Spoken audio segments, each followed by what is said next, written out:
hilo de la temática de esta quinta jornada de metapolítica, ¿vale? La hemos querido hacer una idea fuerza de la importancia de la comunidad, ¿no? En estos tiempos, la comunidad contra la globalización. Sí es verdad que a lo mejor en el plano más teórico, Gonzalo es más pragmático en ese tema, pero poca gente en España entiende cómo es la praxis, cómo debe formarse una comunidad en el plano más físico, como Félix, porque un hombre que ha estado luchando toda su vida en pos de esa forma de vida que creaba las comunidades en detrimento de la sociedad hedonista, ¿no?, en la que nos vemos envueltos. Entonces, para mejor presentación de Félix, qué mejor que unas palabras suyas. En la infancia conocí la sociedad rural popular castellana y de joven los barrios fabriles del extrarradio. Comencé a trabajar joven como asalariado en una fábrica con 18 años. Siempre he estado comprometido con causas justas, nobles y elevadas, si bien durante un tiempo me desvié bastante por ignorancia del ideario que creo lo más profundo de mí. No he ido a la universidad, primero porque en mi casa no había recursos para ello, y después porque entiendo que es una institución nefasta que niega la libertad de conciencia y anula la creatividad individual. Ahora sostengo que nuestra sociedad necesita una gran transformación, una revolución integral. También la necesita el individuo. Mi sistema de pensamiento otorga una gran importancia a la persona, a la que sitúo por encima de las instituciones, de modo que se hace imprescindible una revolución personal, que ha de tener lugar en el interior del propio yo. En el terreno de la filosofía moral me declaro a favor del compromiso, el servicio, el riesgo y el combate. Tengo 31 libros publicados como autor, coautor y prologuista, además de varios cientos de vídeos y audios. Ahora estoy trabajando a la vez en dos obras. Una es el manifiesto de la revolución integral y otra el libro La revolución del trabajo libre. Mi meta es más lucha que la victoria, pues la lucha es la forma decisiva de victoria, y mi diario es la revolución. Sin más dilación, le dejamos con el ponente, con el título Trabajo comunal, libre y productivo. Muy bien, muchas gracias. Efectivamente, para mí la idea del trabajo es muy importante, ¿no? Más hoy cuando sufrimos una crisis del trabajo que nos retrotrae al final del mundo romano, cuando el trabajo era un tormento, todo el mundo lo odiaba y todo el mundo se escaqueaba como podía, ¿no? Ahora igual, ahora encontramos que para la gente la ilusión de su vida es llegar a la jubilación. Entonces, pues si la idea es llegar a la jubilación, es decir, en un momento en que no haya que trabajar, las etapas previas, el trabajo previo no se hace bien, no se puede hacer a gusto, no se puede hacer bien ni en cantidad ni en calidad. La gran tragedia de nuestro tiempo es el trabajo, por más que haya otra con apariencia más llamativa, pero en el fondo lo que hay es una desestructuración del hecho productivo básico. El hecho productivo se ha degradado, se ha corrompido, y a partir de ahí hay que buscar una fórmula de recomponerlo. ¿Cómo recomponer el trabajo? Pues esa es la cuestión. Por eso yo este título, esta conferencia la he titulado Trabajo comunal libre y productivo, trabajo comunal libre y productivo, pero también valoro mucho el trabajo individual. Para mí el trabajo creador de bienes, tiene que ser un trabajo creador del individuo y creador de la comunidad que trabaja. La idea de que producimos bienes y eso es todo, esa idea la rechazo totalmente, la idea del capitalismo, ¿no? Producimos bienes, sí, pero esa producción de bienes significa una producción del individuo con una calidad superior o no. Entonces la idea del trabajo que construye al individuo, construye al trabajador al mismo tiempo de construir los bienes necesarios para la vida, es la necesaria para recuperar la noción del trabajo y por lo tanto el trabajo real, eficaz. Ahora todos sabemos que el trabajo nos destruye, nos mata la vida, nos quita, nos embrutece, impide nuestras relaciones, nos degrada incluso eróticamente. Entonces, claro, nadie quiere trabajar. Entonces hay dos cuestiones, una es la de la jubilación y otra las vacaciones, ¿no? Si la gente le gustara su trabajo e hiciera bien su trabajo, entonces no valoraría las vacaciones. Eso es así. Yo he conocido gente sobre todo en el mundo pues, de trabajos autónomos, que estaban muy contentos con el trabajo y no les gustaba que llegaran las vacaciones, o bueno, las vivía un poco deprisa y corriendo y tal, ¿no? Incluso sin necesidad de tener más tiempo de trabajo para sus necesidades. Bueno, en primer lugar agradezco, ya entrando en el asunto de la conferencia, a los organizadores, a quienes me han invitado, sobre todo a Jesús, que es con el que he mantenido todo el tiempo la conversación a través del móvil y a través del mail. Jesús y yo no nos conocíamos previamente, pero claro, tenemos un elemento de comunicación que es la idea del trabajo. Es verdad que estoy elaborando mi libro La revolución del trabajo libre, lo hago con Antonio Hidalgo Diego, un amigo de Cataluña, y estamos haciendo ahí. Los dos tenemos algo en común, empezamos muy jóvenes a trabajar en la gran industria, él en la SEA de Barcelona y yo en industrias importantes, muy modernas por cierto, cuando yo empecé eran las industrias más modernas, con la tecnología más moderna, y eso me permitió ver qué era realmente el trabajo. Y cuando nos conocimos y charlamos, pues quisimos poner en común esta experiencia. ¿Qué pasa? Sobre todo en su caso, cuando te metes en la SEA de Barcelona, en este sistema tecnificado, fabril, donde se usan las tecnologías más de punta. ¿Qué sucede? ¿Qué pasa allí? ¿Qué acontece con la gente que trabaja allí? Y en mi caso, pues, aunque en las empresas que yo he trabajado no eran tan grandes como la SEAT, es muy difícil que haya empresas más grandes que la SEAT, pues llegamos a las mismas conclusiones. Eran conclusiones muy compartidas, ¿no? Porque, claro, si uno cree que el trabajo solo sirve para producir bienes y para conseguir un dinero, pues a partir de ahí uno traga con todo, pero si uno se respeta a sí mismo y cree que el trabajo tiene que servir para construirse uno a sí mismo, tiene que ser una actividad humana en donde uno se hace mejor, entonces eso ya, nuestro rechazo del trabajo asalariado fue total. Ahora mismo la naturaleza terrible del trabajo asalariado pues es obvia. Ahí está el libro de un autor inglés, no traducido al castellano que yo sepa, se llama Per Fischer, que es de 2018. Él cuenta, bueno, el libro se titula literalmente Muriendo por un salario. Entonces explica cómo ya las cosas han llegado a una crisis total. Los lunes se multiplican en Inglaterra por mucho el número de infartos y angina de pecho, crisis nerviosas, estados depresivos, suicidios. Avanzamos a una situación en que el trabajo es intolerable y a partir de ahí la productividad del trabajo no puede avanzar, porque claro, cuando uno considera que el trabajo es un tormento, un horror, la negación de la vida, entonces pues va muy a disgusto y ni en cantidad ni en calidad lo que se produce es valioso.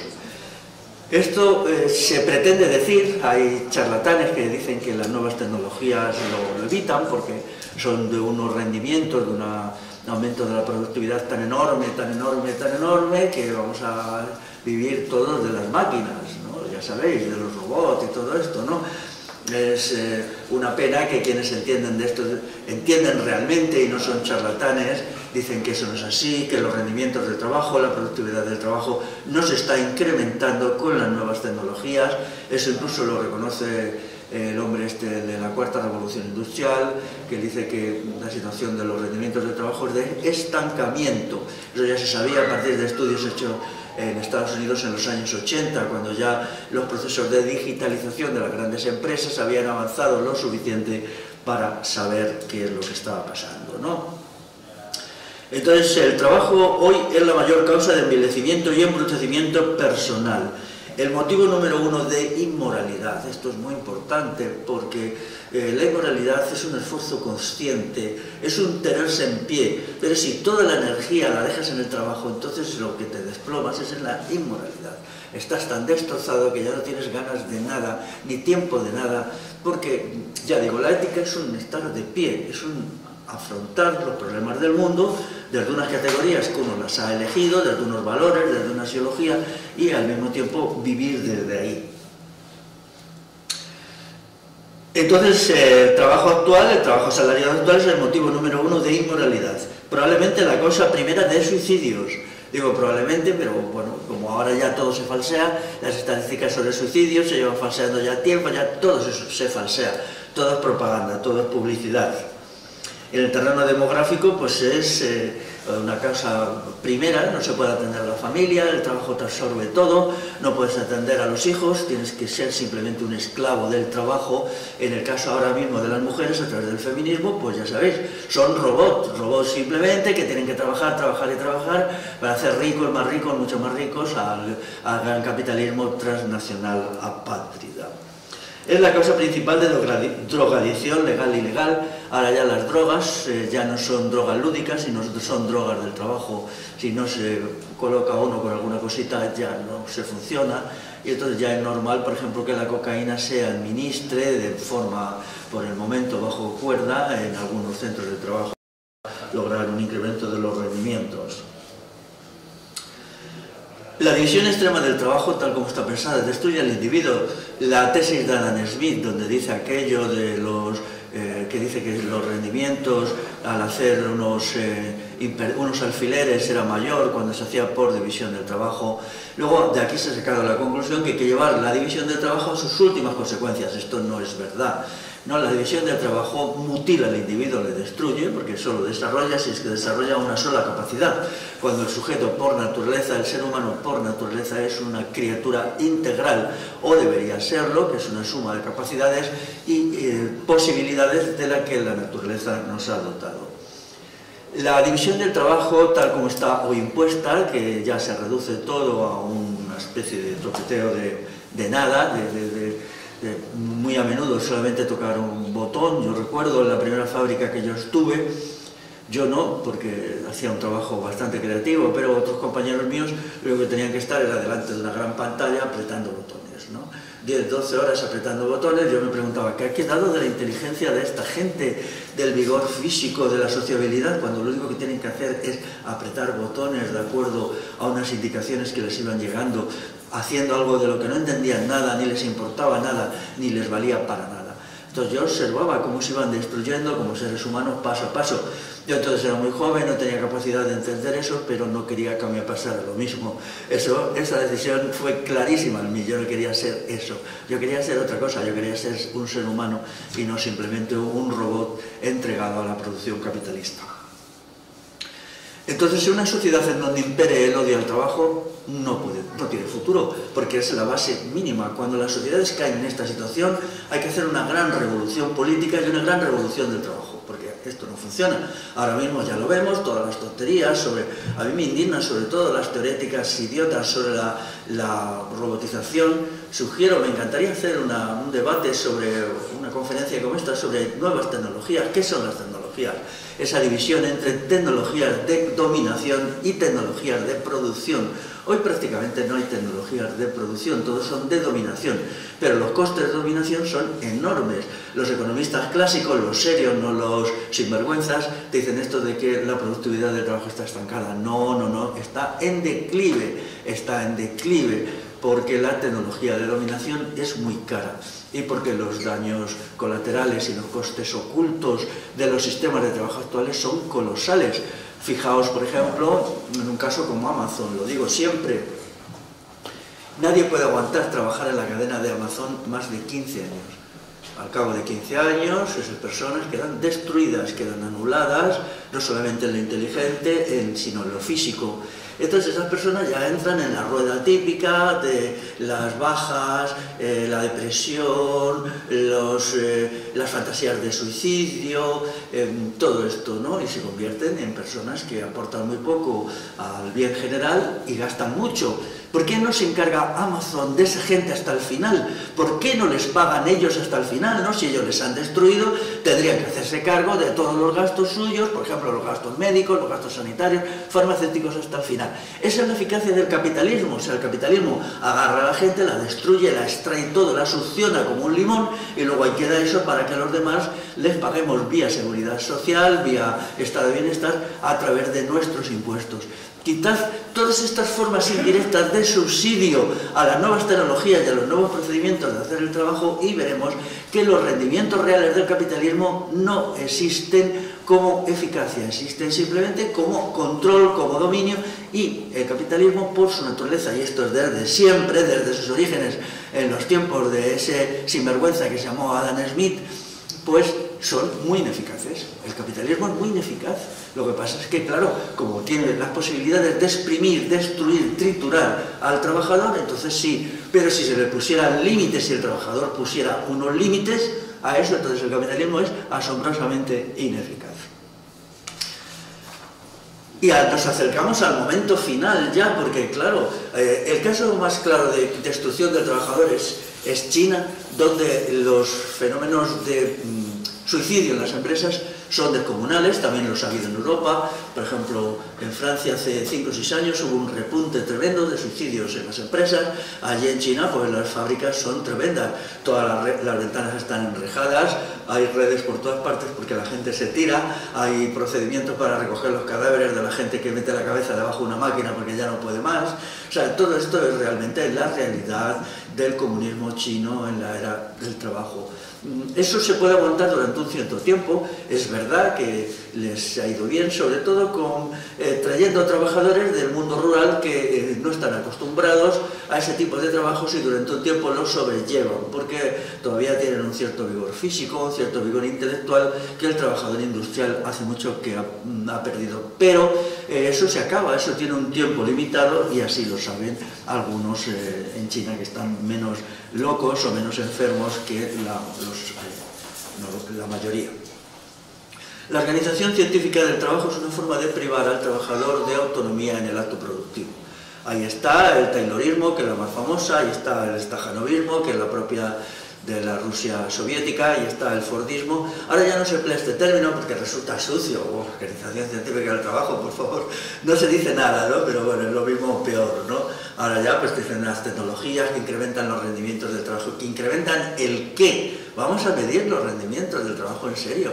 No nos contéis tonterías, efectivamente. Mientras, por ejemplo, Amazon gaste a un trabajador, a una trabajadora sobre todo, porque allí lo que trabajan son mujeres cada 15 años, entonces pone otro, y eso no tiene importancia. Pero ¿y la persona que ha sido destruida, que ha sido anulada, que es de ella? Y en segundo lugar, ¿por qué tenemos que pagarlas el conjunto de la sociedad a través de nuestros impuestos? ¿Por qué no se encargan las empresas de todos estos desechos humanos que ellos están provocando con sus procedimientos tan maravillosos? ¿Por qué no se encargan ellos de pagarlo hasta el final, de mantenerles? Porque claro, llega ya un momento pues que estas personas caen en lo que es la protesta fundamental contra el trabajo hoy, que es la depresión. La depresión es la primera causa ya desde hace mucho, desde hace 10, 15 años de baja laboral. Entonces, ¿qué pasaría si esas personas hicieran un trabajo mejor, un trabajo satisfactorio, individualmente y socialmente creativo, y no tuvieran que tomar bajas laborales? Esta cuestión es importante, ¿no? Porque serían útiles durante mucho tiempo. Su vida individual sería menos trágica, sería menos amarga, ¿no? Mira, os contaré, una vez haciendo una charla en Barcelona, se acercó una chica, seguramente llegaría a los 28 o 29 años, y salió algo de esto, aunque no era un tema sobre el trabajo, me dijo textualmente: mi hermana y yo tenemos el recuerdo en nuestras vidas de cómo estábamos solas en casa viendo la televisión desde que yo tenía 6 años y ella 4. Que mis padres estaban siempre trabajando, siempre, siempre. Nosotros no los veíamos nunca, llegaban por la noche, contrataban a alguien que nos llevara a la escuela, al colegio. Dice, entonces todo esto ha creado en mí un desequilibrio total. Yo he nacido en un mundo sin afectos, con unos padres que no eran padres, eran simplemente trabajadores. Es verdad que mi padre y mi madre acumularon una cierta cantidad de dinero y ahora podemos, mi hermana y yo, vivir con relativo desahogo, pero a mí de qué me vale eso si yo nunca me voy a recuperar del trauma emocional que me originó esa situación. Entonces eso es el capitalismo, va dejando gente muerta, tirada por aquí, tirada por allá, y luego nos cuentan la historieta mentirosa de su eficacia. ¿Eficacia en qué? En matar gente. Aquello me impresionó mucho, yo quedé con ella, la escuché más tiempo, quedamos en que haríamos un vídeo sobre el asunto, pero ella al final dijo que no, porque eso significaría revivir sus recuerdos de la infancia y que era demasiado doloroso. Bueno, pues el vídeo se quedó sin hacer, ¿no? Pero me hubiera gustado mucho hacerlo con ella, ¿no? Todo esto ya estaba descrito por Harry Braverman en su libro Trabajo, Capital, Monopolista, la degradación del trabajo en el siglo XX. Entonces él ahí lo cuenta, pero ese libro, que es de 1976, ha llovido ya mucho, tiene muy poco que ver cómo está degradado el trabajo hoy 50 años después, porque los procesos degradatorios en el trabajo suceden cada 10 años. Yo diría que se multiplican cada 10 años, se doblan cada 10 años. Cuando yo estudio un poco los sistemas actuales del trabajo en relación con los que yo he conocido directamente, con los que he leído, me asombra hasta qué punto cada vez es peor. Cada vez el sujeto es más anulado, más nulificado, más triturado y, por supuesto, el trabajador cada vez tiene más odio al trabajo y el conflicto no obtiene solución. Ahora tenemos también el fenómeno del sabotaje. El fenómeno del sabotaje que yo apoyo rotundamente, porque si nos están matando, que muramos todos, como dijo Sansón en el templo, ¿no? Pues a tomar por saco, todos patas arriba, ¿no? Entonces consiste en lo siguiente, que es, vamos a ver, hay tres tipos de sabotaje. El sabotaje consciente, por razones políticas, que lo suelen hacer personas con mentalidad sindicalista, que van a fastidiar al empresario y tal, pero este es muy escaso y yo diría que no lo hace, no sé, ni el 1 por 1000. Luego está el sabotaje de personas emocionales que se dan cuenta hasta qué punto pues están siendo triturados y en determinadas circunstancias pues hacen un daño a la empresa, gastan más agua de la necesaria, más electricidad, estropean la máquina, hacen alguna pirula de estas, todo lo que pueden, ¿no? Pero este también es pequeño, solo es el 20%. Luego el grande es de las personas que ya no pueden más, que van a la empresa y no pueden más, que están rotas por dentro, que no pueden soportar aquello, que están al borde de la depresión, que no se encuentran. Entonces este es el principal, porque estas personas todo lo hacen mal, todo lo hacen mal. Su mente no rige, porque su mente ha dejado de funcionar como una mente humana. Entonces requieren una enorme cantidad de supervisores y vigilantes. Es otra característica de la empresa moderna. Como digo yo, va a haber un momento que por cada trabajador productivo va a haber 3 supervisores que le vean, que le miren, que le observen. Yo que en un tiempo trabajé en control de calidad, me acuerdo que lo que yo hacía servía para la supervisión del trabajo a lo mejor de 1000 trabajadores. Si una persona solo hacía el control de calidad, ahora eso sería imposible, ¿no? Porque entonces todavía el capitalismo no había girado a cada vez más destructivo, cada vez más degradante, y por lo tanto pues lo que se hacía era un control de calidad técnico, simplemente técnico. Ahora no, ahora es un control de la calidad vigilando al trabajador. Yo entonces no vigilaba a los trabajadores, vigilaba al producto para que no hubiera fallos en la calidad y no tuviéramos problemas. Hacíamos obras y cosas importantes que podían, pues si se hundían nuestras obras, pues a ver qué pasaba.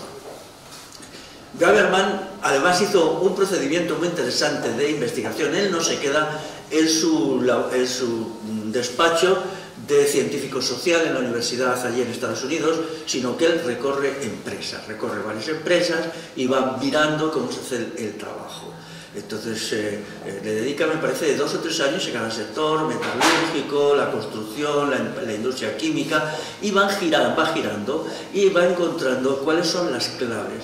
Entonces hay una cuestión que él no se atreve a buscar. Quiero decir, Braverman es un hombre de ideología marxista. Eso le limita su percepción, porque claro, el marxismo cree que el futuro de la humanidad va a ser un reino de jauja, de la abundancia ilimitada a partir de la tecnología.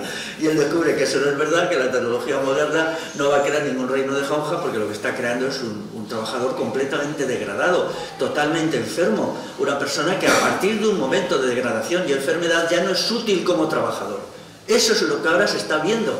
Braverman en su libro todavía se mantiene un poquito equidistante, porque claro, su ideología perversa, el marxismo le llevaba a creer en esas cosas, pero es lo que descubre en la negación del marxismo, porque claro, el marxismo nos dice que la tecnología opera sobre una calidad constante del sujeto, es decir, aplicamos una tecnología y el individuo no sufre una merma de su calidad humana, sino que eso es una cuestión que no tiene importancia. Y esto no es así. Aplicamos una tecnología y eso lleva directamente a un procedimiento de trabajo que rebaja la calidad del trabajador. Y esa calidad llega a un momento que se convierte, esa calidad rebajada, en una patología y en una enfermedad. Por eso, ahora mismo, el problema de la depresión, bueno, pues se usan antidepresivos, se usan estas sustancias, euforizantes o lo que sea. Bien, es un remedio temporal, pero va a llegar un momento que toda la clase trabajadora y asalariada va a depender de los antidepresivos. Es que esto es ya el colmo, ¿no? Entonces, ¿qué va a suceder? Los antidepresivos no son neutros químicamente son sustancias muy tóxicas que crean efectos secundarios bastante graves. Entonces lo que vamos es a una clase trabajadora, una clase asalariada enferma del cuerpo y enferma del alma. Entonces a partir de ahí, ¿quién los va a atender? Por eso, claro, ya están las corrientes que quieren hacer matanzas sucesivas, como esto. Por ejemplo, decir, bueno, pues a partir de los 50 años la gente que haya trabajado ya no es útil, ya está totalmente desestructurada, totalmente destruida. Entonces, ¿cómo los matamos? Nos inventamos un virus, nos inventamos una historia y los matamos en masa, porque ellos ya no nos valen. Pero ¿de dónde va a salir la otra gente? ¿Lo van a traer del planeta Marte quizá? Esta renovación constante del trabajador, porque ya no aguanta el tiempo de trabajo. Entonces, llegadas así las cosas, es necesario mirar en otra dirección. ¿Dónde encontramos una respuesta que nos permita establecer una manera diferente de concebir el trabajo productivo? Mi mentalidad es, yo soy una persona que aprecia el trabajo. Creo que el trabajo es un elemento decisivo de la vida, pero no este trabajo que es horrible. Yo admiro a la gente sobre todo la gente que sabe hacer trabajos importantes con sus manos, con tecnología la que sea. Es decir, me gusta, no solamente me gusta ver a la gente en un huerto, sino me gusta pues verles hacer, como he tenido ocasión, personas que han montado un pequeño taller pero usan una tecnología avanzadísima y crean productos de una calidad enorme y también avanzadísima. Entonces, porque ahí se realiza el individuo, pero tenemos que ver en qué condiciones se realiza y no de cualquier manera. Mientras que ahora, ya veis, ahora mismo el gobierno de izquierda lo que está haciendo es la proletarización general de todo el mundo, es decir, la pequeña empresa, el pequeño negocio, el autónomo, se le está buscando mil y un maneras de destruirle. Se dice que en los 2 años de la pandemia sea lo que sea, el capital de las grandes empresas transnacionales se ha incrementado en un 30%. En un 30%, eso es una cantidad enorme, eso es algo asombroso, y eso lo ha hecho aquí un gobierno de izquierda, un gobierno que se dice, bueno, ya no se dice nada, ¿no? Pero el Partido Socialista obrero, pues ahora están proletarizando a todo el mundo y estas grandes empresas, estos mastodontes apátridas transnacionales, pues no tienden a considerar al trabajador como una escoria a sustituir en el momento en que decae y a crear tecnologías del control. ¿Dónde he mirado yo para hacer alguna revisión del trabajo que sea un trabajo decente, ¿no? Un trabajo creativo? Entonces he mirado en el mundo tradicional. En el mundo tradicional yo tengo una gran afición por el comunal, por el sistema de la economía comunal que ha existido en nuestro país hasta hace muy poco, y que todavía existe, todavía quedan residuos, todavía hay 7 millones de hectáreas que son comunales, son tierras comunales, que son el 13% del total de los 50 millones que hay hectáreas en lo que se llama España. Entonces allí había unos procedimientos de hacer el trabajo que eran radicalmente distintos de los que son actualmente. Y entonces esos procedimientos, pues en su momento fueron incluso de una gran eficacia, también tecnológica, como explico en mis cursos y en mi libro sobre comunal, que es pues quizá el más importante, Naturaleza, Ruralidad y Civilización. Los sistemas de trabajo comunitario son diversos, los voy a leer muy rápidamente. En cada territorio se llamaban de una manera, por ejemplo, en el País Vasco se llamaban auzolán e iraveredas, auzolán e iraveredas, facendera en León, tornapeón en el Hierro, en Canarias, la fiada en Galicia. La fiada era un sistema muy interesante porque era la conjunción de los vecinos para hacer un trabajo comunitario que salía en general muy bien, y eso se llamaba fiada. Estaba la fendera en Castilla, el tornallón en el País Valenciano, la sextafeira en Asturias, el fer en común en Cataluña. Había una rata aquí que corrijo sobre la marcha. Bueno, fer en común, o sea, hacer en común, ¿no?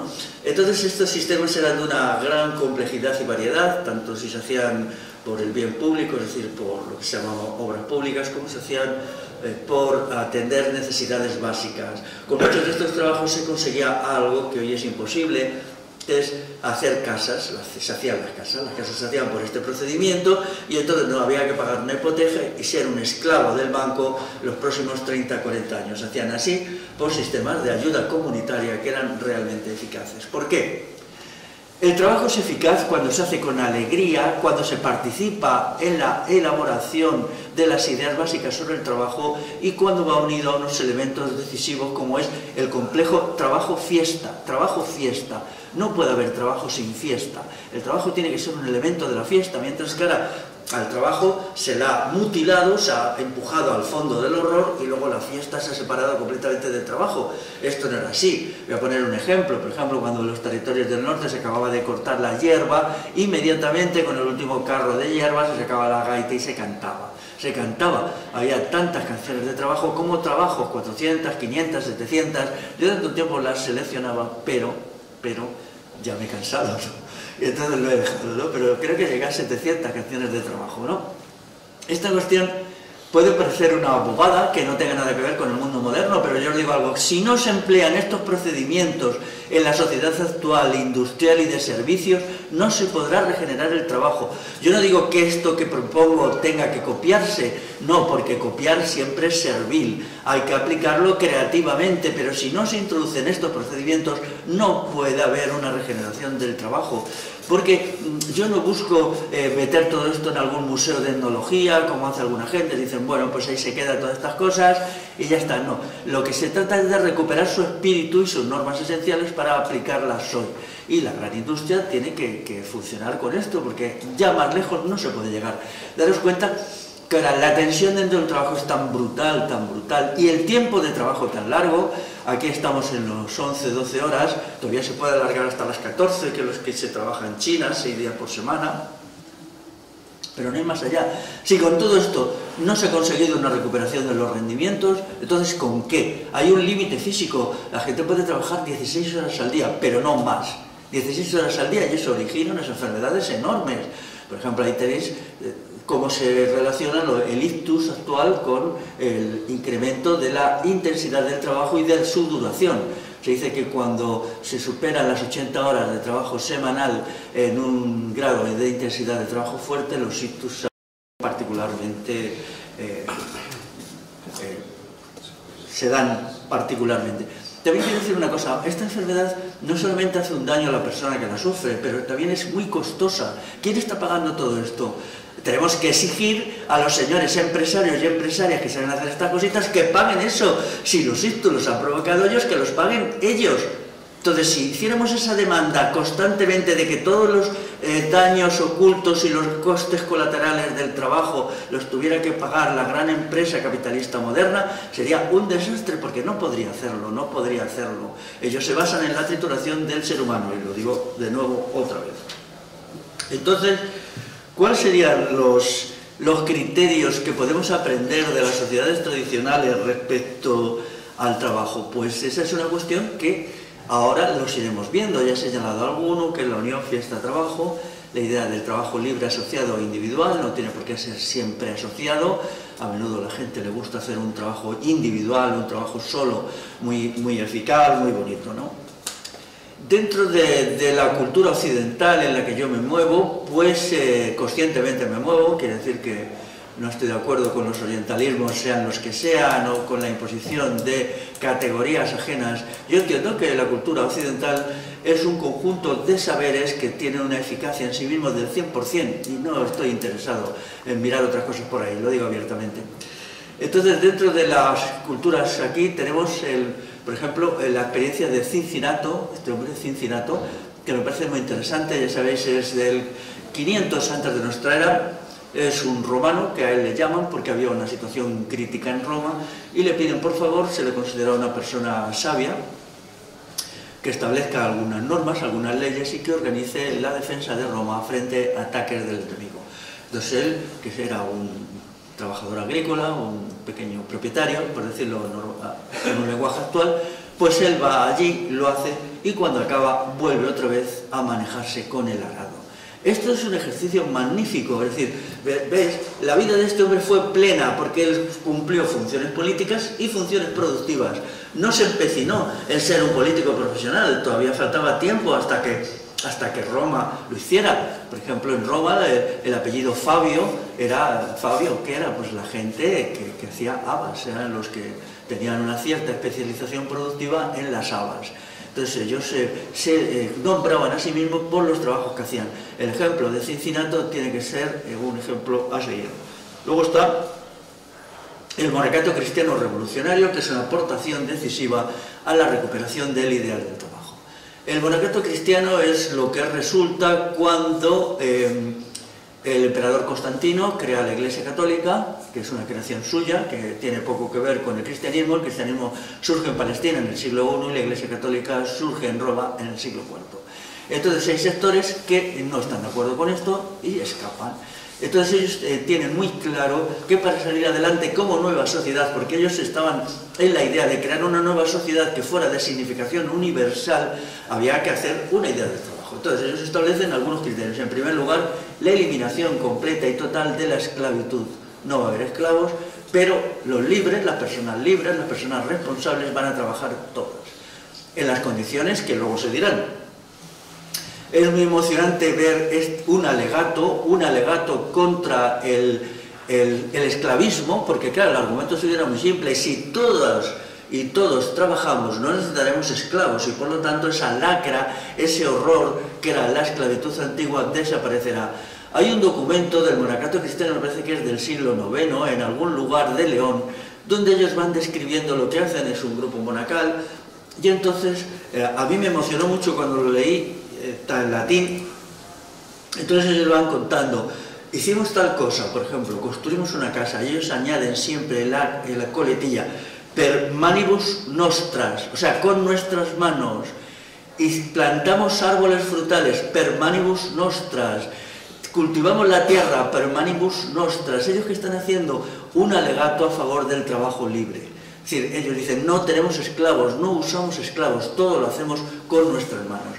Entonces, la regeneración del trabajo productivo es una de las cuestiones, para mí, una de las más importantes que hay en esta gran transformación, que es el monacato cristiano revolucionario, o más exactamente el cenobitismo cristiano, porque monacato significa monos, que es uno, mientras que cenobio es de la palabra griega, que significa comunidad. Por lo tanto, es más correcto decir cenobio cristiano revolucionario, pero bueno, como se ha acuñado la expresión anterior.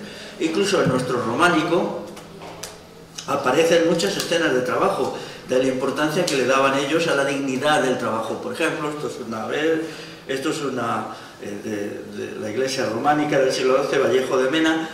Esto es una mano. El mensaje es el que sigue: si tenéis manos, trabajad con vuestras manos. Esto es todo, así de simple. Esto es una dignificación enorme del trabajo. Y luego en el arte, ese arte tan complejo que ahora es valoradísimo. Ahora resulta que el arte románico medieval es el arte más valorado ahora mismo, sí. La gente pues es lo que le gusta ver y lo considera muy por encima, estética y emocionalmente, de las tropelías que se han hecho a partir del siglo XX con las vanguardias artísticas y tal. Y entonces pues la gente disfruta mucho viendo estas cosas, ¿no? Aquí tenéis también escenas de trabajo, por ejemplo una escena de siega con hoz, pero hay muchas. Es de los pocos artes en los cuales el trabajador aparece como tal. No sé si, mira, aquí también, ¿no? Esto es una de poda de sarmientos de la vid, ¿no? Él está ahí pues quitando los sarmientos de la vid para la poda, y entonces esto hacía que el trabajo fuera querido, fuera apreciado y no solamente maldecido. Dentro de lo que es la Revolución Americana, yo respeto mucho, por ejemplo, a Thomas Jefferson y a Benjamin Franklin.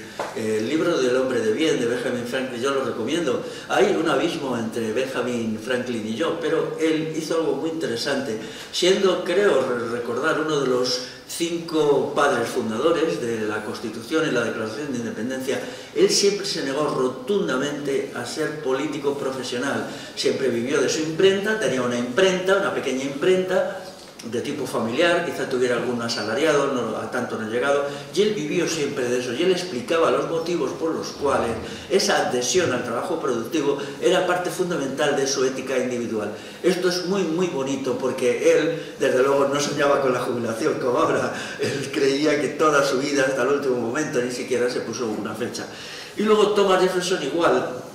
Es distinto, Thomas Jefferson era un niño de papá, diciéndolo con un lenguaje actual, pero él, al final de su vida, en el ambiente que entonces había de veneración por el trabajo productivo, de no explotar a nadie, todo esto pues consideró que tenía que hacer algo y entonces hizo una fábrica de clavos. Es muy curioso, ¿no? Ya era un hombre bastante mayor y se dedicó a hacer clavos porque creía que no bastaba con sus libros muy interesantes, sobre todo sus textos sobre ética y moralidad, pues son muy interesantes. Entonces, estas son las experiencias del trabajo en las cuales nos tenemos que usar. Tenemos que usar ahora. En la sociedad comunal de los pueblos de la península ibérica, el trabajo productivo era considerado como un deber moral, algo que uno debía hacer para ser una persona decente, y se consideraba que era un indecente si no trabajaba. Y cuanto mejor se hiciera el trabajo, pues más decente era. Cuando hay gente que va por ahí a los pueblos y tal, ¿no? A montar pues no sé, algo, ¿no? Entonces los lugareños del lugar, pues como te pongan la etiqueta de hippie estás perdido, porque significa que eres un pavo, que no quieres hacer nada, ¿no? Entonces yo, cuando me dice, bueno, ¿qué puedo hacer? Digo, tú sobre todo, si llegan los del pueblo allí con la garrote en la boina a mirarte, en ese momento tienes que demostrar que sabes cavar el huerto, que sabes hacer las cosas, tienes que ganarte la etiqueta de una persona trabajadora y decente, porque como te pongan la etiqueta de hippie, o sea, de vago y esto, jamás te ayudarán en nada, ni te aconsejarán y tal. Digo, si te dicen eso, estás perdido. Entonces tienes que demostrarlo entrando en su mundo cultural del trabajo, que era trabajo sí, pero trabajo mínimo. Es decir, trabajo mínimo, porque ellos no pensaban estar todo el día trabajando. Eso es una aberración. La idea de trabajar 10, 12 horas diarias es aberrante. El monacato cristiano revolucionario tenía, en primer lugar, 150 días anuales de fiesta. O sea, que son 5 meses. Porque se consideraba que el individuo tenía que cultivar su espíritu. Se dedicaba a la lectura, a la reflexión, a la convivencia, al estar con la familia, al estar con los vecinos, esas actividades inmateriales que son decisivas. Y entonces eso está totalmente en contra del trabajo capitalista de las 10, 12 o 14 horas. Y luego, más o menos, se supone que ellos trabajaban, en los días que trabajaban 6 horas. 6 horas era lo adecuado. Ya sabéis que el mundo monacal era un mundo de una utopía no distópica, porque todas las utopías son distopías, pero ellos no, en los cuales se pensaban que el estudio era importante. Ellos se habían reunido, libros clásicos, siempre lo digo, en los monasterios se leía Tito Livio para aprender de la historia de la humanidad, los tomos de la historia de Roma, de Tito Livio, pues se leían los tratados de medicina, de agricultura, que se habían rescatado de la catástrofe del mundo antiguo. Entonces, ellos tenían como objetivo, primero, la formación de un individuo integral, global. Y entonces, ¿cuáles eran esas partes de lo integral? Una era el trabajo, pero la otra era el conocimiento, el pensamiento. En el momento que hay un tipo de trabajo que le quita al individuo toda la energía y todo el tiempo, ese trabajo es perverso y maldito y debe ser rechazado, porque el individuo debe construirse como sujeto inteligente. Y luego estaba la convivencia. Dentro del monacato cristiano la convivencia era decisiva, porque ellos cumplían el ideario cristiano de la cosmovisión del amor. La cosmovisión del amor, pero ojo, con ética sodalicia. De ahí en la Edad Media la importancia decisiva de las milicias concejiles, que como ejército popular armado era el mejor de la época y uno de los mejores del mundo, como demostraron en 2 batallas decisivas, que fue la batalla de Simancas en el año 939, en que derrotan totalmente a Alderramán III y a sus soldados profesionales, los hacen astillas y apenas se salvan 200, y otro, la batalla de las Navas de Tolosa, que consiguen una victoria total sobre los invasores islámicos almohades.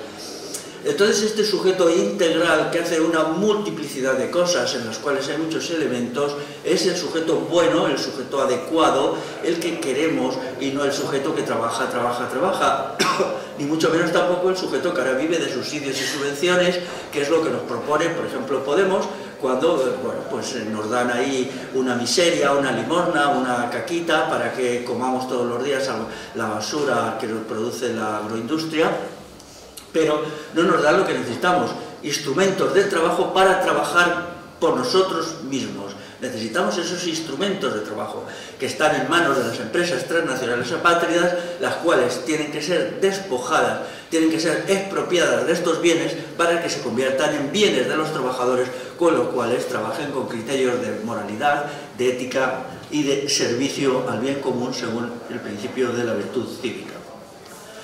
Había muchas formas de trabajo también, estaba el modo de producción doméstico, esto era muy interesante porque convertía la familia en un taller. Y esto, claro, le daba mucha sustancia a la familia, porque ahora mismo la familia que es, no es nada si está desapareciendo. La familia extensa, que es la verdadera familia, desapareció con el franquismo y la familia nuclear está desapareciendo.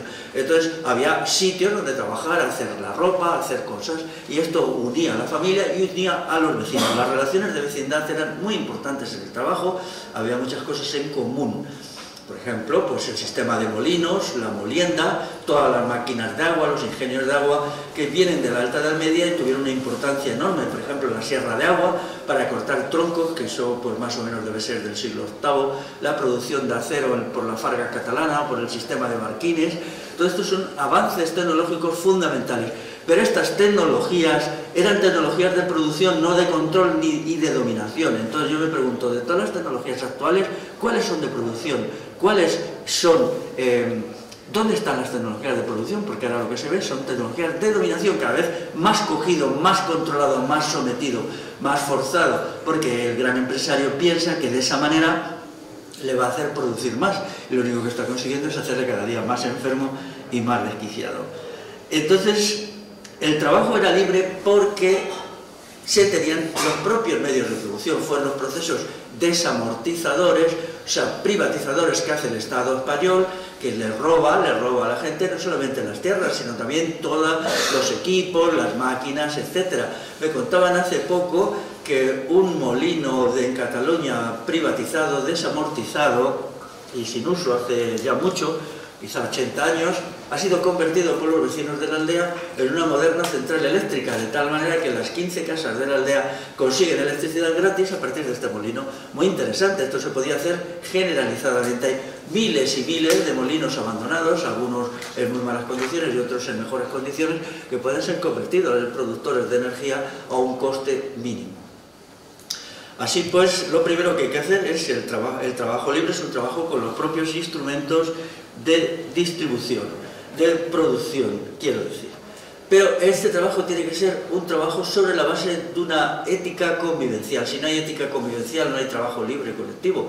Daros cuenta que el trabajo industrial, el trabajo empresarial, el trabajo salarial es jerárquico. Hay un poder arriba que va dando órdenes y va bajando, entonces el trabajador solo recibe las órdenes, no participa en el porqué ni en el cómo del trabajo, eso a él no le importa, entonces no se puede identificar emocionalmente con él, esto no puede ser.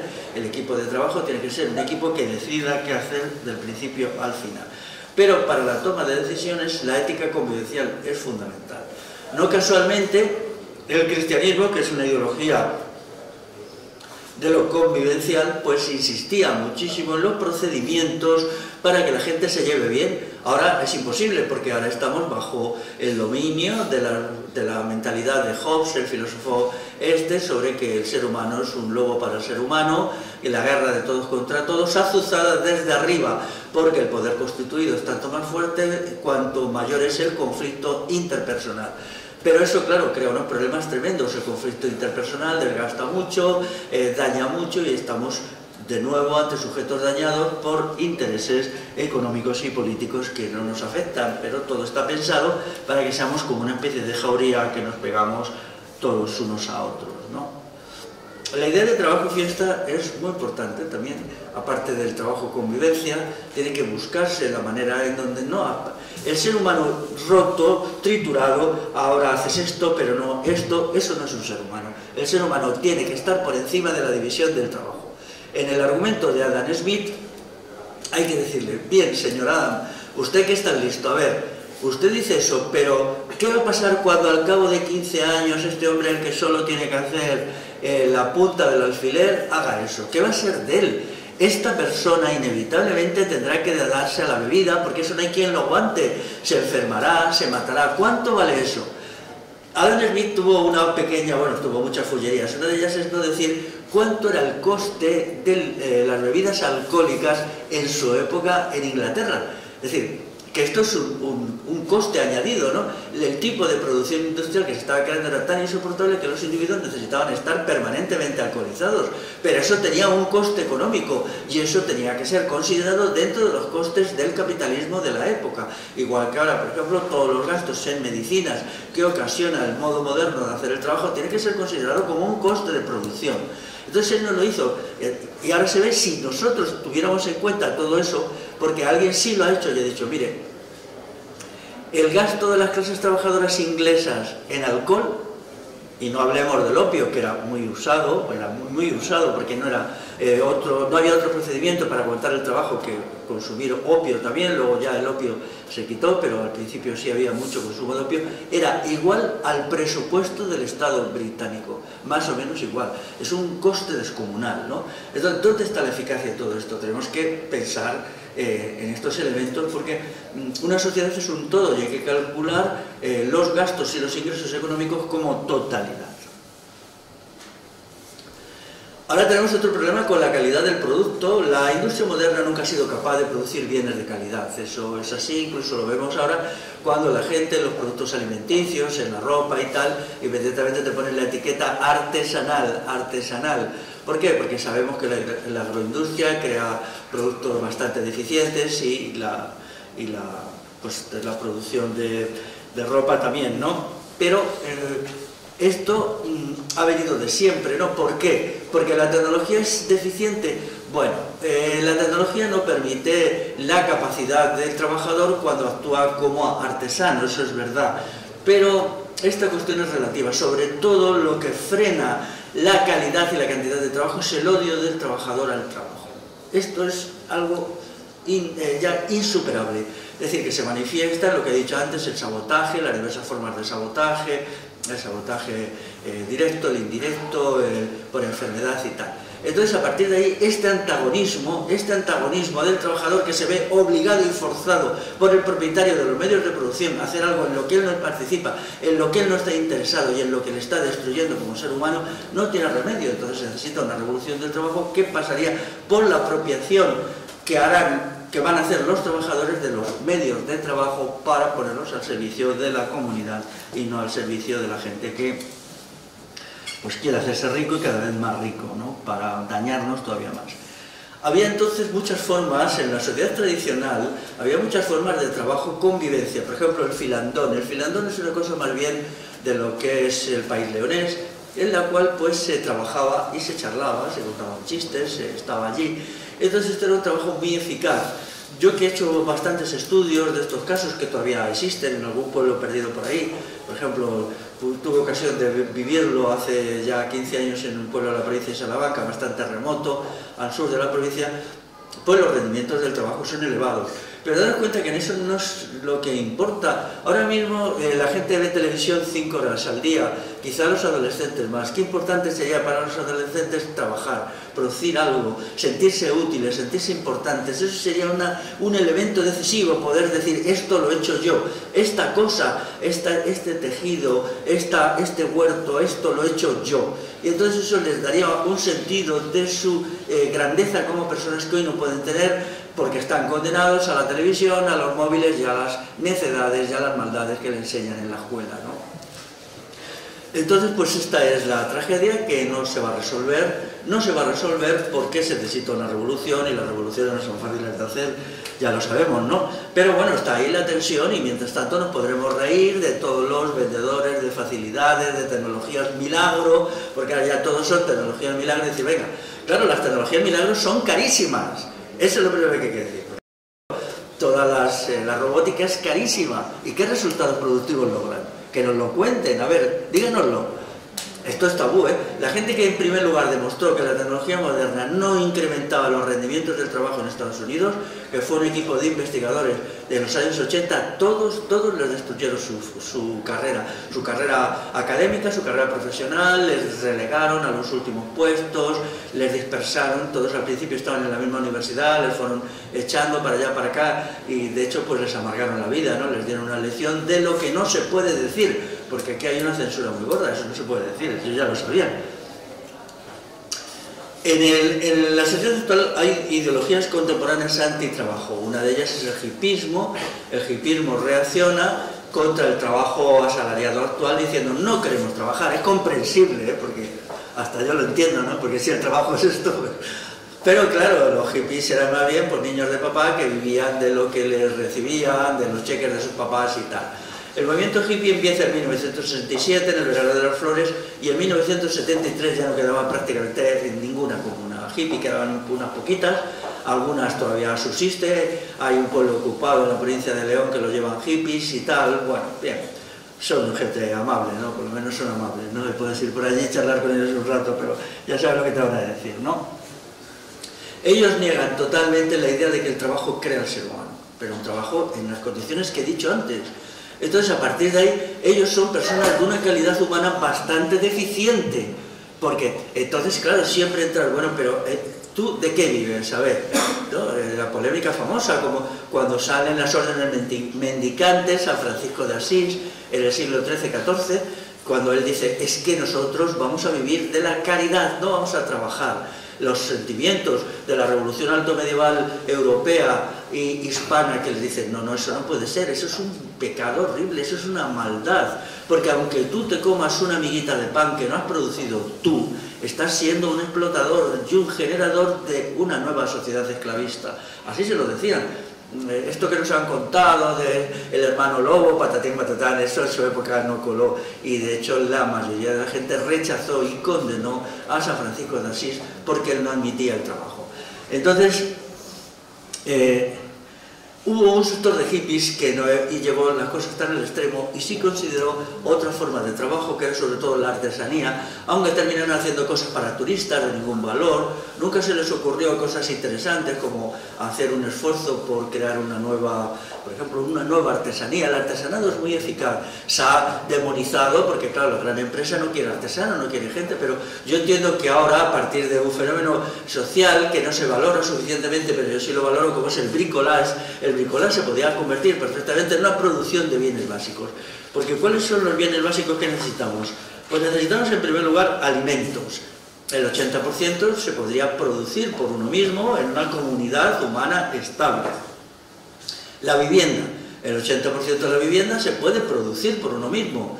O sea, con ayuda de familiares, con ayuda de la gente que crea un equipo de trabajo, y de hecho se sigue haciendo en algunos pueblos y es fácil. Si uno se deja caer por algún pueblo, pues si tienes amistad con la gente rápidamente te enrolan a poner las tejas de la casa que ellos están haciendo, ¿no? Y pum, vas allí y te parece muy interesante aquello. El 60% del calzado, esto se ha hecho hasta hace muy poco, el 60% del calzado, el 50% del vestido, el 90% de los productos sanitarios, el 50% del transporte, el 50% de los muebles. Los muebles son muy importantes. ¿Por qué los tenemos que comprar en IKEA? ¿Por qué? Tenemos que cortar con eso, porque esto solo enriquece a grandes propietarios de grandes empresas que son totalmente deshumanizadas y destructivas. Cada cosita que hagamos por nosotros mismos, ya sea de reparación o de creación, es una forma de poner freno a un capitalismo que está enloquecido y fuera de control. Podemos hacer el 50% de las herramientas. Una de mis fantasías es construir una fábrica catalana que produjera pequeñas cantidades de acero a partir de una pequeña mina de acero, y a partir de eso se pudiera hacer el acero, el hierro que se necesitaba en una comunidad humana para las herramientas. Yo en un pueblo de León los puse, dije, pero gastáis un dinero en comprar las rejas de los arados, ¿por qué no conseguís que el herrero, señor mayor del pueblo ese de al lado, que yo hablé ayer con él, nos enseñe vuestra herrería y lo ponéis en marcha, ponéis ahí a un par de gente joven que aprenda y os hacéis vuestras rejas y vuestras herramientas? Ya funciona, que yo sepa, está funcionando con bastante entusiasmo, y esto les ha ahorrado dinero respecto a la compra de ciertos aperos de los arados que eran muy caros, porque allí es un terreno pedregoso, entonces se desgasta mucho. Pero daros cuenta que para mí incluso esos ahorros económicos son secundarios respecto a la calidad del sujeto, porque la lucha aquí es por la calidad de la persona, que es la que tiene que salir de un trabajo productivo múltiple, entre otras cosas, igual que tiene que salir de un trabajo intelectual, de una vida convivencial. Y eso es lo importante. La crisis actual, donde todo se está derrumbando, todo, incluido la economía en primer lugar, tiene que surgir a partir de una regeneración del acto de trabajo considerado como creación de seres de una calidad superior. Antes decía que no podemos hacer mucho, sí podemos hacer, y hay resquicios en el sistema, hay procedimientos que nos permiten revertir la idea del trabajo. Antes ponía esta respuesta de un pueblecito en Cataluña que ha conseguido hacerlo, este sitio en León, que ellos ahora están, que con el tiempo se pueden ir incluso trabajando sus propias herramientas. Puede parecer una locura que tengamos aquí una mina de hierro, aquí Farga Catalana, o el sistema de barquines que se inventó hacia el siglo IX en el País Vasco, que fue un avance enorme en la producción de acero y hierro de calidad. Se puede poner y podemos ir haciendo cosas por nosotros y nosotros mismos, porque mucho mejor que la gente joven esté mirando 5 horas la televisión o los vídeos de YouTube, me da igual, que es una basura mayor, es imposible saber, o cosas así. Entonces tendremos personas que trabajen, y eso sería muy importante, pero un trabajo pequeño. Entonces, pues mi idea de trabajo está aquí, que es poliédrica, y espero que algo podamos ir haciendo.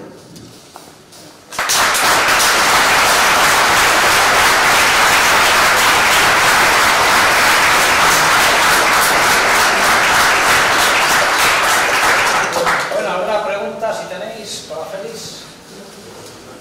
Sí. Ha nombrado varios modelos de trabajo comunal en diferentes partes de España. ¿Ese modelo tiene algún origen común de tradición romana, germánica, o es algo con natural a las regiones, a los pueblos?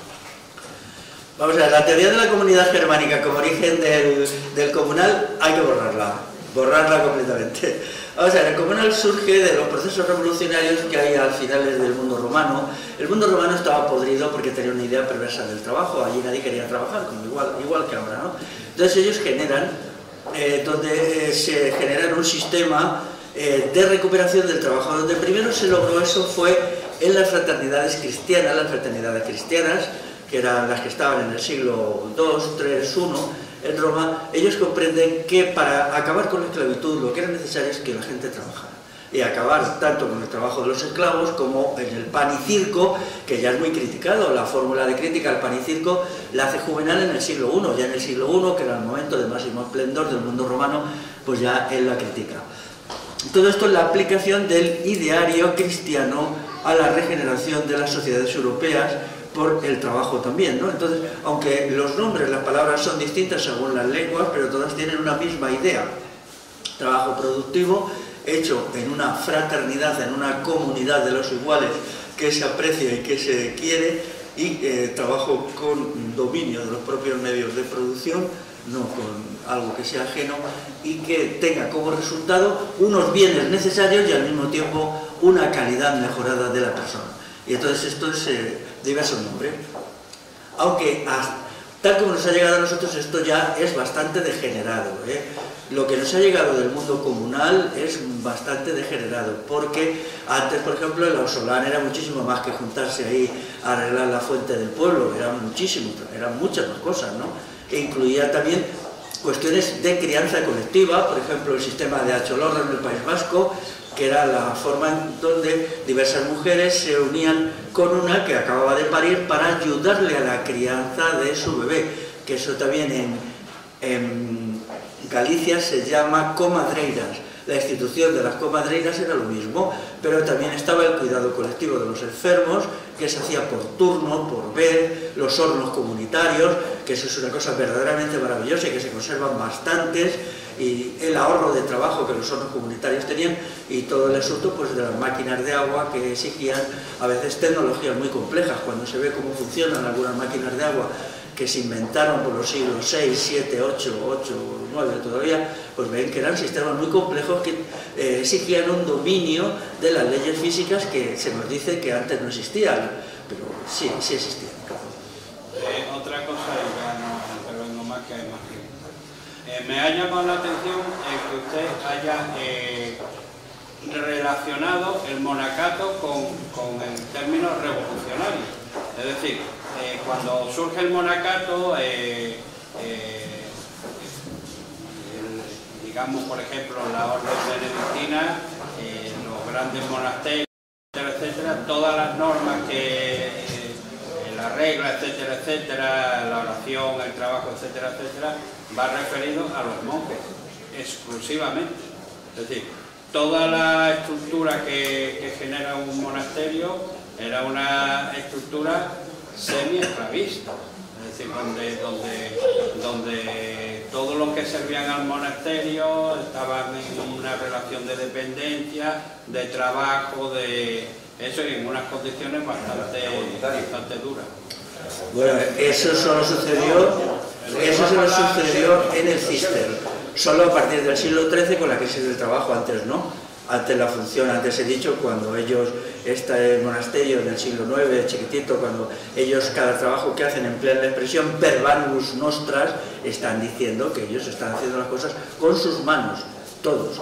En las reglas monásticas hay las diferencias entre reglas monásticas revolucionarias y reaccionarias están ligadas a la cuestión del trabajo. Las reglas monásticas revolucionarias son las que incorporan el trabajo como obligación fundamental y primer deber. Claro, pero solo para la comunidad. No, estaban aquí, no, es que, mira, la cuestión del trabajo es el gran olvidado. Estaban aquí los monasterios familiares. En la península ibérica habían los monasterios familiares que estaban formados por familias, los monasterios dúplices, los monasterios con regla, los monasterios pactuales. O sea, luego después surge, a partir del siglo XIII-XIV, un monacato reaccionario, básicamente el Cister, que ya en el principio lo era, pero nosotros hemos traducido lo que es la expresión del monacato revolucionario, que es Salviano de Marsella. Salviano de Marsella es un monje del monasterio francés de Lerins, a la desembocadura del Ródano en Marsella. Entonces él es el que, respecto a las revoluciones bagaudas y revolucionarias del siglo V, el único que las apoya en la época. Y esas revoluciones son revoluciones, con armas, con espadas, con muertos, con batallas y con todo esto, ¿no? Hasta tal punto que, puesto que su crítica del Estado romano es formidable y que su crítica de la Iglesia, que nunca ha sido traducido, es la primera vez que se traduce al castellano este texto. En 1500 años nunca se ha hecho. Por algo será, ¿no? Porque ni es tan largo, ni es especialmente difícil de traducir. Nosotros es verdad que lo hemos hecho desde el inglés, no nos manejamos en el latín medieval, ¿no? Entonces, esto demuestra que las cosas no eran así, ¿no? Hay un movimiento regenerador de una potencia enorme que va a crear la Europa actual, ¿no?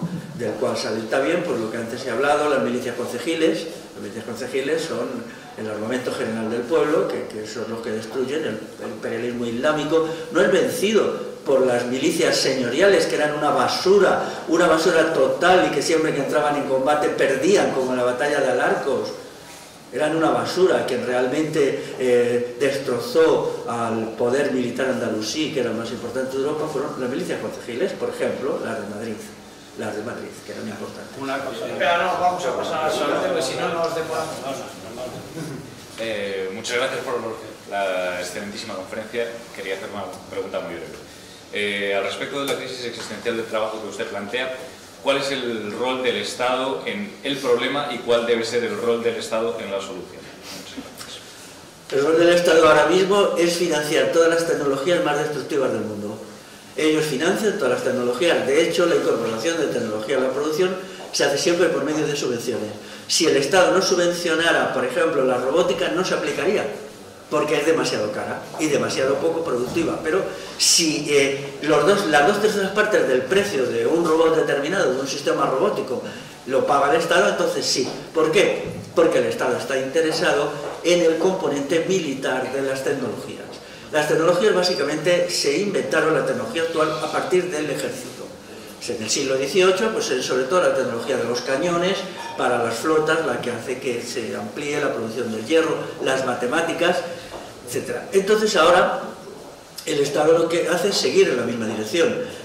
Hoy día el 70% de los científicos, técnicos, ingenieros importantes, los ingenieros del 3 al 4, trabajan para los ejércitos directa o indirectamente. ¿Qué debería hacer el Estado? Pues es que el Estado es así, necesita armamento. Ahora mismo, pues en la guerra que van a emprender contra China y contra Rusia necesitan muchísimo armamento nuevo. Y eso se hace a partir del sistema de subsidios, que es como siempre ha funcionado todo. Sí, bueno, un comentario muy breve y una pregunta. El comentario es que en Rusia actualmente las dachas, las casitas de campo, se siguen haciendo entre los amigos, la familia, y cada vez que se va el fin de semana a hacer la dacha de fiesta. O sea, un poco lo que usted comenta del trabajo y la fiesta también. La pregunta es, ¿no? Me imagino que habrá oído hablar de este fenómeno que se produce en Estados Unidos de la gran evasión, que tras la epidemia del coronavirus, millones de personas no han vuelto a sus trabajos. Han dejado los trabajos. Es decir, ¿cómo lo interpretan? Bueno, puede ser interesante, desde luego. El trabajo actual es invivible, es horrible, y entiendo que la gente huya de él, ¿no? Pero no creo que la solución sea el trabajo en casa, el trabajo, porque eso no... No es el trabajo, es que no, se han despedido, se han ido de la... Sí, bien, pues es un fenómeno esperanzador. Al final del mundo romano hubo un movimiento de población así, gente que escapaba de las grandes haciendas esclavistas, todo esto, ¿no? Pues es interesante, puede ser, pero vamos a ver, hay que definir una idea del trabajo, no solo en la teoría, sino en la práctica. La idea del trabajo se tiene que hacer.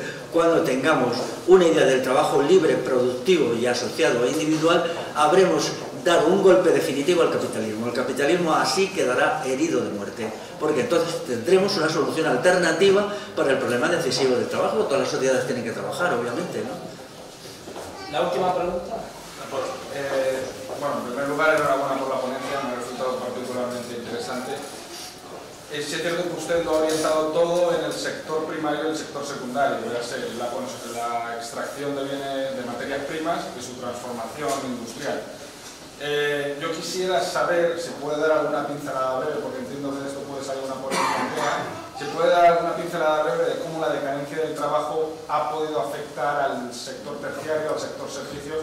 Pues al final los países desarrollados es el sector que más trabaja, el sector más extendido. Bueno, el sector servicios es lo que es por el parasitismo. Una parte muy importante de las actividades terciarias son puramente parasitas, no se necesitan, son actividades de control, de supervisión, de comedura de coco, un montón de cosas que tienen que desaparecer, ¿no? En una sociedad sana y libre no se necesita todo eso, ¿no? Y entonces ahora mismo ya la sociedad actual tiene que adelgazar, porque ya no puede mantener todo eso. Ahora lo vemos con la subida de precios, entonces todo esto lo que va a ir es menguando, ¿no? Tiene que haber un sector terciario, pero un sector terciario mucho menor, ¿no?